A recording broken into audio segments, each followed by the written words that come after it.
वीज उद्योगातून एक महत्त्वाची बातमी हाती येत आहे। यापुढे महावितरणच्या कर्मचाऱ्यांना ते कामावर असताना मारहाण झाल्यास, त्यांना शिवीगाळ केल्यास थेट फौजदारी गुन्हा दाखल होणार। नवीन नियमानुसार आरोपीला 2 ते 10 वर्षांच्या शिक्षेची तरतूद। पश्चिम महाराष्ट्रात मागील 3 महिन्यात घडलेल्या विविध घटनांमध्ये सहभागी असलेल्या 19 जणांविरुद्ध गुन्हे दाखल। नमस्कार, आता सविस्तर बातम्या पाहूया।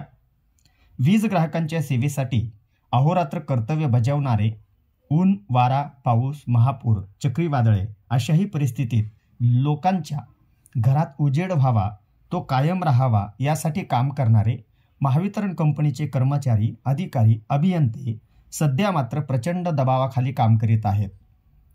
महावितरण कंपनीवरील आर्थिक संकटामुळे प्रचंड हवालदिल झालेले आहेत। काही वीज ग्राहक वेळेवर बिल भरीत नसल्याने थकीत वीज बिलांची थकबाकी वाढत आहे। कंपनीला नव्याने उभारी देण्यासाठी ग्राहकांकडची थकबाकी वसूल करण्याचे मोठे आव्हान वीज कर्मचाऱ्यांच्या समोर आहे। त्यासाठी महावितरणचे कर्मचारी वेळोवेळी थकबाकी वसुलीची मोहीम राबवित असतात।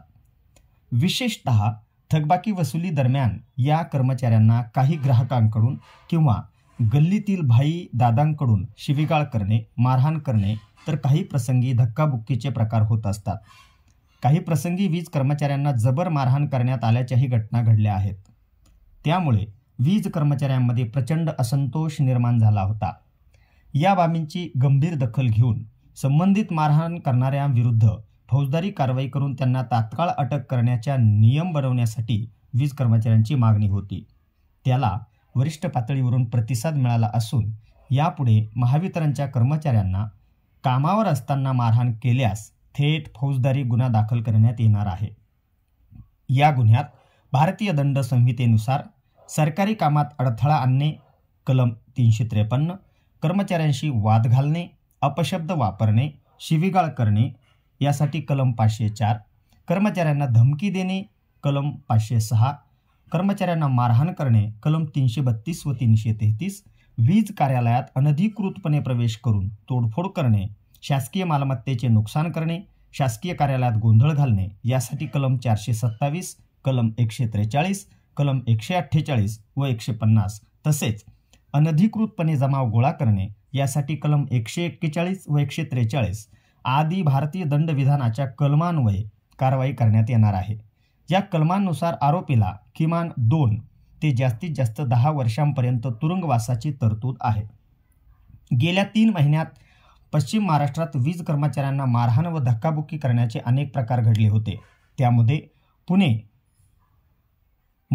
पुणे जिल्ह्यात 6, सोलापूर जिल्ह्यात 6 आणि सांगली जिल्ह्यात 1 असे एकूण 13 प्रकार घडलेले दिसून आले। या प्रकरणातील 19 आरोपींविरुद्ध वरील कलमांनुसार फौजदारी गुन्हे दाखल करण्यात आले आहेत। तसेच आरोपींना अटक करण्यात आली आहे। लवकरच त्यांना शिक्षा होणार आहे। महत्त्वाचे म्हणजे एकदा गुन्हा दाखल झाला तर पुढे पोलीस ठाण्यात चक्रा माराव्या लागतात, पुढे कोर्टाच्या सगळे सोयऱ्यांमध्ये नाचक्की होते। एकंदरीतच या गुन्ह्याचा संपूर्ण आयुष्यावर परिणाम झालेला दिसून येतो।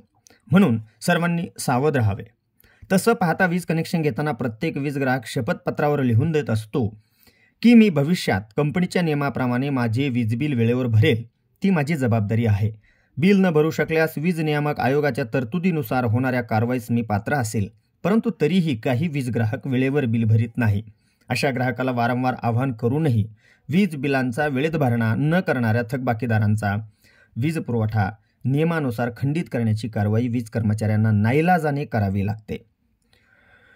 वीज बिल आल्यावर ते वेळेत भरल्यास वीज कर्मचाऱ्यांना थकबाकी वसुलीसाठी दारोदार फिरण्याची गरज पडणार नाही। थकबाकी वसुलीसाठी फिरावे लागणे हा त्या कर्मचाऱ्यांच्या वेळेचा अपव्यय आहे।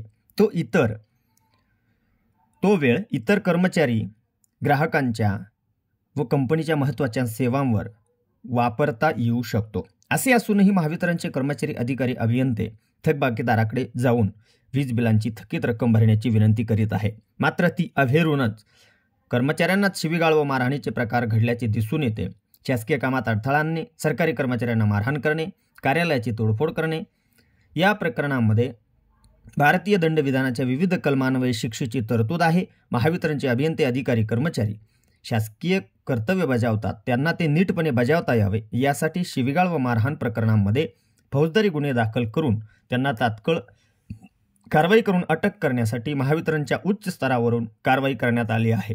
यासाठी तक्रारदारांना कायदेविषयक मदतीसाठी कंपनीच्या विधी विभागाचे सहकार्य मिळू शकते. याबरोबरच आजचं बातमीपत्र संपलं. पुन्हा भेटूया नवीन बातमीपत्रात. तोपर्यंत काळजी घ्या, सहकार्य करा, वीज बिल भरा. भेटूया पुन्हा नवीन बातमीपत्रात. धन्यवाद.